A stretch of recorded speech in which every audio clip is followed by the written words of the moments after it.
Square Enix should be ashamed of the Heart of the Kingdom released on the Switch. Finally, Kingdom Hearts is available on Switch. You can now experience the adventures of Sora on Nintendo's beloved hybrid console. But you know what? It sucks. The games are good, don't get me wrong. The Kingdom Hearts series is an important one in many respects, having broke new ground in terms of helping the company that built Final Fantasy to master live-action RPG combat, while partnering them with arguably the most important intellectual property owner in the world. The games tell a convoluted, but ultimately lovable, coming-of-age story that pretty much anyone can relate to, and if you have a sense of nostalgia for any of Disney's biggest movies, you'll fall in love with at least a couple of the game's world. So, what's the problem? Watch on YouTube. Well, it's all about Cloud, not the one from Final Fantasy, who appears in the KH series as a brooding mercenary. This is the Cloud that the games run on. You see, the Kingdom Hearts titles on Switch aren't running natively on the machine, they're a cloud-only release. You buy the games, but then whenever you boot them, they're being streamed to you over the internet from some centralized, more powerful hardware running it from afar. On paper, there's nothing wrong with cloud gaming. We've been impressed with Microsoft's Xbox xCloud service, and I've got a lot of time for Nvidia's GeForce Now.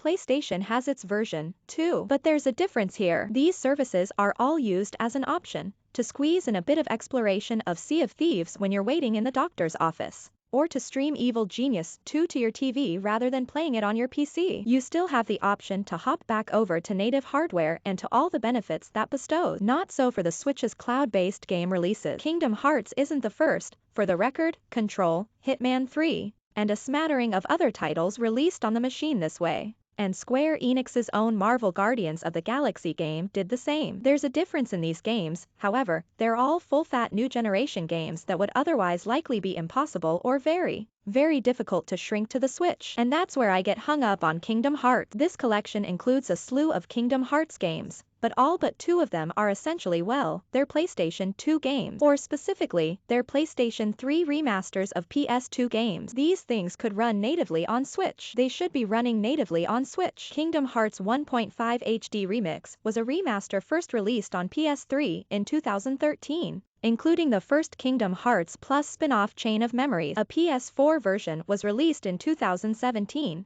but was functionally identical. Kingdom Hearts 2.5 HD Remix landed in 2014, again for PS3. Following the same port trajectory. That one includes KH2, plus a remaster of Birth by Sleep, a PSP title. These games are the sort of titles that should be natively running on Switch. There is no excuse. The others, I understand, Kingdom Hearts 3 and 2.8 were PS4 releases, and particularly lavish-looking ones at that. It might not be possible to get those to shrink down to Switch, and even if it were, it might be too much work to be profitable. As a result, it'll even let the HD remaster of 3DS titled Dream Drop Distance go, as it's part of the 2.8 package. So, let's set those games to one side for a moment. I'm still mad about KH 1.5 and 2.5. It's ridiculous. Most ludicrous is the price. These are full-price games. They've got 20% pre-launch discounts right now, but once they release, these games will be £33, £40, and £50 separately, and a truly unhinged £80/$90 for a masterpiece collection. That includes the entire KH saga. Except it isn't a masterpiece, it's a slap in the face. Over on PS4, you can pick up the Kingdom Hearts all-in-one package on a disc for £45, which includes all of the same games, but in a format you can run natively on your console. That's RRP. By the way, deals on it are commonplace. That PS4 package also delivers the games in what is undoubtedly a better format. It's one that can be played without an internet connection, and in a format that will continue to work even after servers are switched off. In charging £80 for these cloud versions, Square Enix is essentially charging almost double the price of the PlayStation version for what, ultimately, is a rental. One day, the servers running these versions of these games will be terminated, and that'll be that. The games aren't out yet, but Square Enix has put out playable demos, presumably to placate those who might be concerned that the cloud stuff won't quite work right. And, well, I don't know what to tell you, the cloud stuff works, with its drawback. A lot of the time, it's like watching a YouTube Let's Play of the game, with obvious compression artifacts, crushed blacks,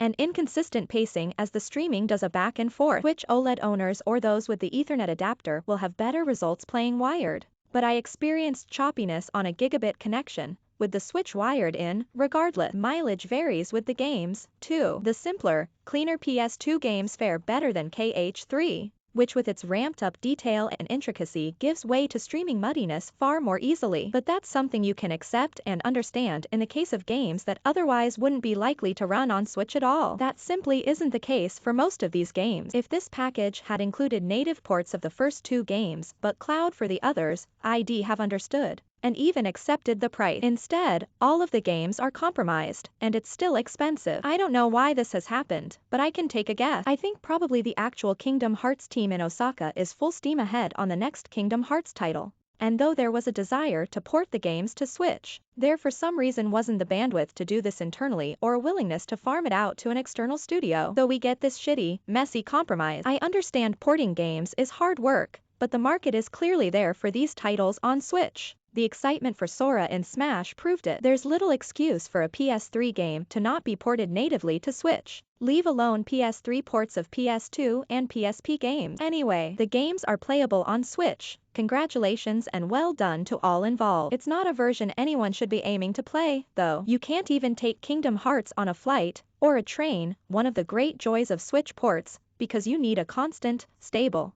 and fast internet connection. It feels practically pointless. Maybe people will get a portable KH fix via Steam Deck and other portable PCs once the Epic exclusivity of the games ends on PC. If you just want to play these games, you can get better versions, without the streaming artifacts, significantly cheaper. Streaming is a great means to an end when a game is fundamentally incompatible. That excuse doesn't wash for these PS2/3 games. This is sort of par for the course with Square Enix, I guess. I'm getting bored of the coin flip with their important legacy games, guessing whether a given re-release is going to be gold or a total legacy muddying disaster. Chalk another up in a ladder column here, though. This re-release is less of a streaming triumph and more of a stream of hot piss in the face of fans who wanted Kingdom Hearts on the go. Nice one!